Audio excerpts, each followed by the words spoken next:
Em 2008, a crise global impactou a Fórmula 1. A Honda, afetada, abandonou a corrida, mas daí uma reviravolta. Um vazio regulamentar deu espaço. A Brown GP, novata, surpreendeu desde o início. Com desempenho impressionante, superou grandes equipes na primeira metade da temporada. A vantagem acumulada tornou-se estratégica. No final, a vitória foi sua. Um piloto antes sem perspectiva alcançou o topo sendo campeão. Assim, a Brown GP escreveu sua história inesperada e inspiradora na Fórmula 1. Em 2008, a equipe Honda de Fórmula 1 enfrentou grandes desafios. Seu veículo, o RA108, apresentou sérias falhas. A aerodinâmica não estava eficiente. Esse obstáculo comprometia a performance nas pistas. Além disso, o motor tinha menos potência. Comparado a equipes como BMW, Renault, Ferrari, Mercedes e Toyota, estava em desvantagem. Devido a esses contratempos, a Honda começou a pensar no próximo ano. O foco era no modelo de 2009. Uma mudança significativa nas regras da Fórmula 1 estava a caminho.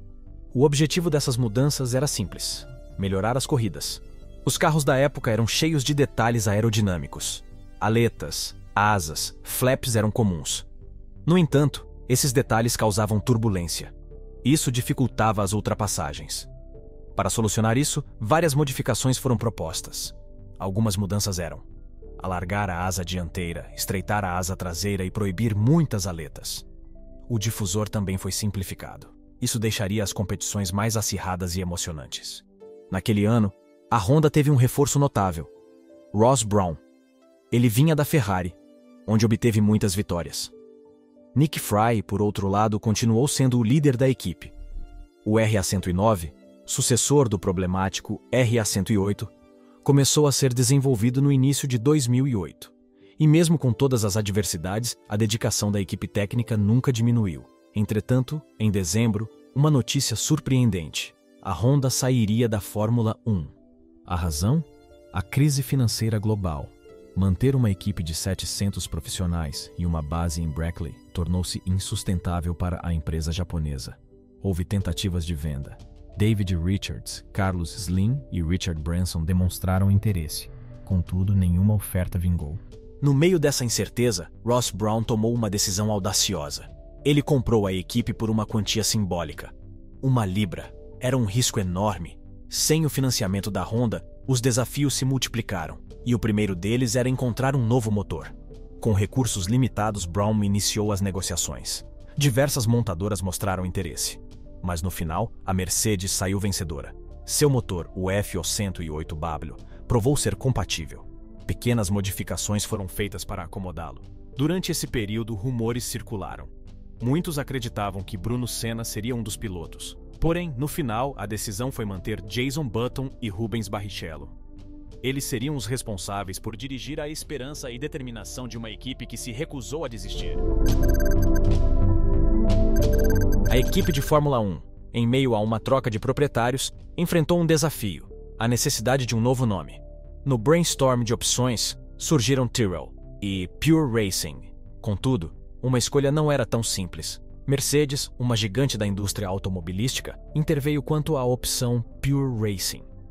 Acreditava-se que tal nome sugeriria uma associação da equipe com a Mercedes.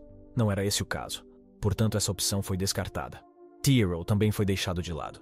Ross Brawn, influente no cenário, tomou uma decisão audaz. Nomearia a equipe em sua homenagem, resultando na criação da Brown GP. Agora, um novo desafio se apresentava.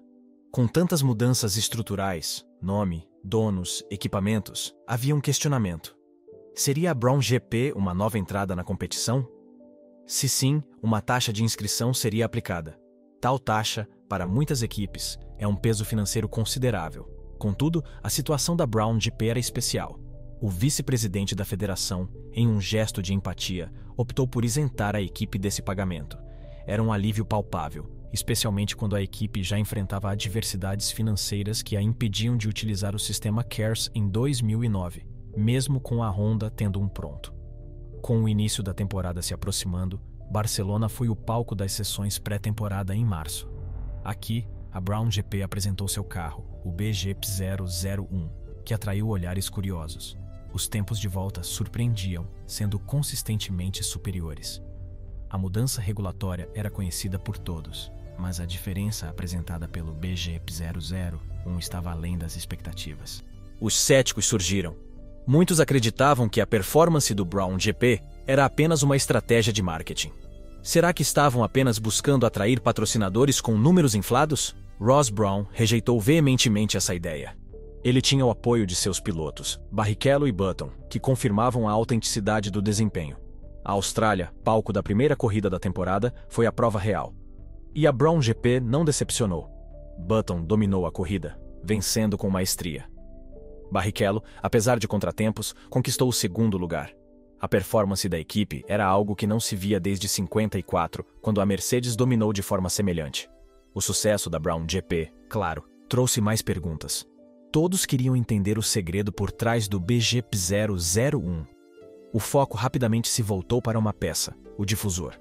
Durante a pré-temporada, a maioria das equipes apresentava difusores de design simples. Eles seguiam as novas regras à risca. No entanto, Brown GP, juntamente com Williams e Toyota, trouxeram inovação. Essas equipes tinham uma visão mais astuta das regras e desenvolveram um difusor duplo. Esse design foi possível graças à equipe técnica talentosa e à disponibilidade de engenheiros experientes no mercado. O novo design do difusor explorava nuances das regras, resultando em uma melhoria aerodinâmica. A eficiência do BGP001 era notável. Contudo, o sucesso também trouxe críticas. Outras equipes queriam o banimento do difusor duplo, enquanto simultaneamente exploravam o design em seus próprios laboratórios. Desenvolver um novo difusor não era tarefa fácil. Requeria tempo, recursos e ajustes significativos no design do carro. Enquanto as equipes rivais se adaptavam, a Brown GP aproveitou sua vantagem. A equipe continuou a brilhar. Button venceu corridas consecutivas, estabelecendo a Brown GP como uma força dominante.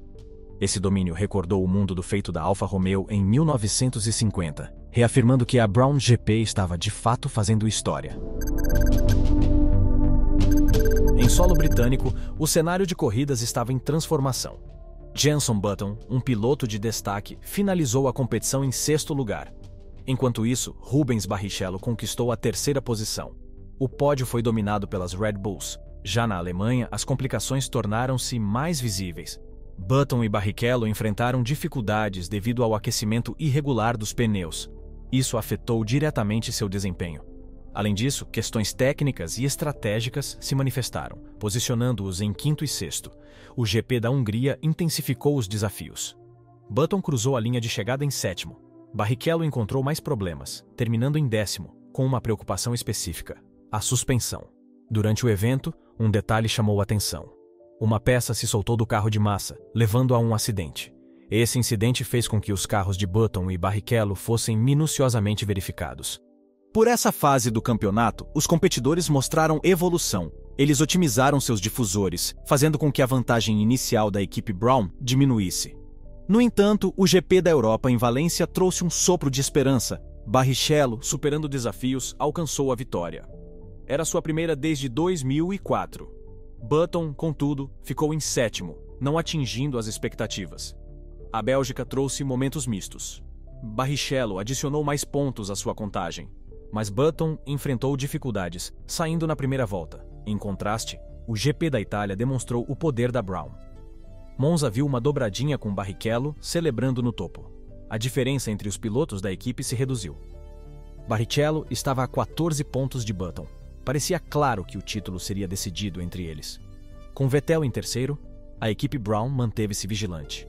Os GPs de Singapura e Japão seguiram a tendência positiva. Ambos os pilotos garantiram lugares entre os 8 primeiros, mantendo uma vantagem sobre a equipe rival, Red Bull.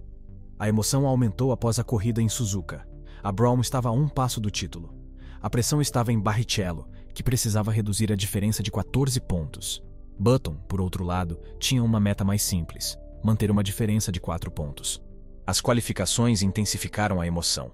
Barrichello brilhou, garantindo a pole position. Button, porém, encontrou-se em uma posição desafiadora, em 14º. No entanto, durante a corrida, ele demonstrou determinação, finalizando em quinto. Isso estava 3 posições à frente de Barrichello. A recompensa veio. Button foi coroado campeão, conquistando o almejado título de sua carreira. Paralelamente, a Brown GP foi consagrada campeã entre as construtoras, um feito impressionante em seu ano de estreia. Eles concluíram a temporada com êxito, ficando atrás apenas das Red Bulls. Seu sucesso não passou despercebido. Em 2010, a Brown GP foi agraciada com o prêmio Laurels World Sports. E a reviravolta ocorreu em novembro, quando a Daimler-AMG comprou uma significativa participação da equipe.